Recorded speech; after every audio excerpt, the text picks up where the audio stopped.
I come in, sir? Have a seat.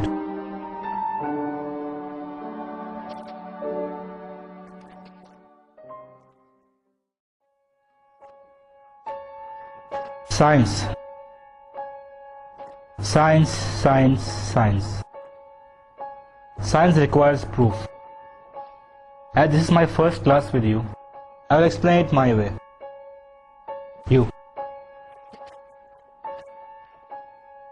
You are Muslim, right? Yes, sir. So you believe in God? Absolutely, sir. Is God good? Of course, sir. Is God all-powerful? Yes. My brother died of cancer, although he prayed to God to heal him. Most of us would attempt to help others who are ill, but God didn't. How is this God good then? You can't answer, can you? Let's start again, young fella. Is God good? Yes, sir. Is Satan good? No. Who created Satan? That's right. Tell me, son, is there evil in this world? Yes, Professor. Evil is everywhere, isn't it? Yes, sir. And God did make everything, correct? Is there sickness, immorality, hatred, ugliness?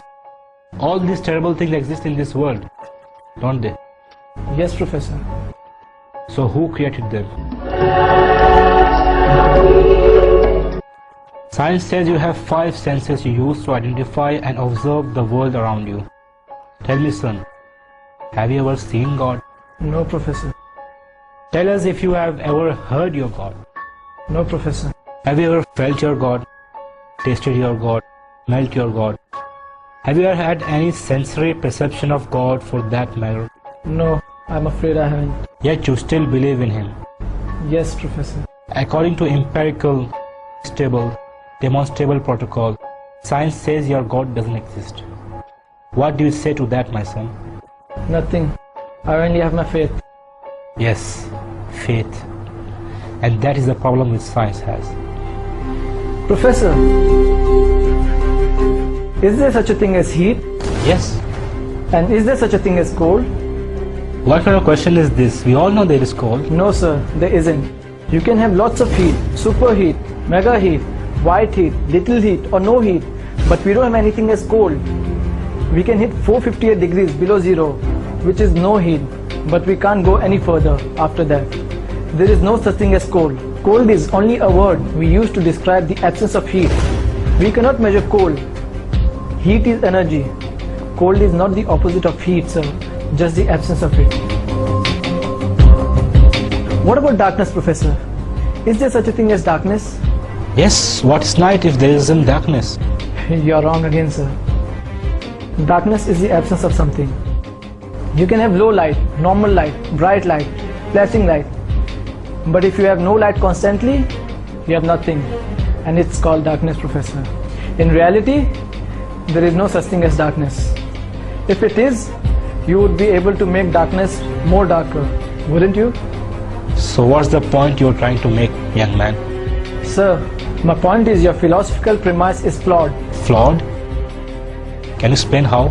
Sir, you are working on the premise of duality. You argue that there is life and then there is death, a good God and a bad God. You are viewing the concept of God as something finite, something we can measure. Sir, science can't even explain a thought. It uses electricity and magnetism, but has never seen, much less fully understood either one. You view death as the opposite of life, is to be ignorant of the fact that death cannot exist as a substantive thing. Death is not the opposite of life, just the absence of it. Now tell me, Professor, do you teach your students that they evolved from apes? If you are referring to the natural evolutionary process, yes, of course I do. Have you ever observed evolution with your own eyes, Professor? Since no one has ever observed the process of evolution at work and cannot even prove that this process is an ongoing endeavor, are you not teaching your opinion, sir? Are you not a scientist but a preacher, Professor? Is there anyone in the class who has ever seen Professor's brain? No one appears to have done so. So according to the established rules of empirical, stable, demonstrable protocol, science says that you have no brain, sir. With all due respect, sir, how do we then trust your lectures, Professor? I guess you will have to take them on faith, son. That is it, Professor. The link between man and God is faith.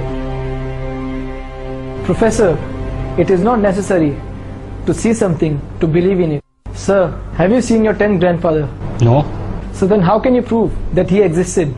My presence proves his existence because I have come from him. Exactly, Professor. The existence of this universe and life proves that there is a creator. That is all that keeps things moving and alive. Take your seat.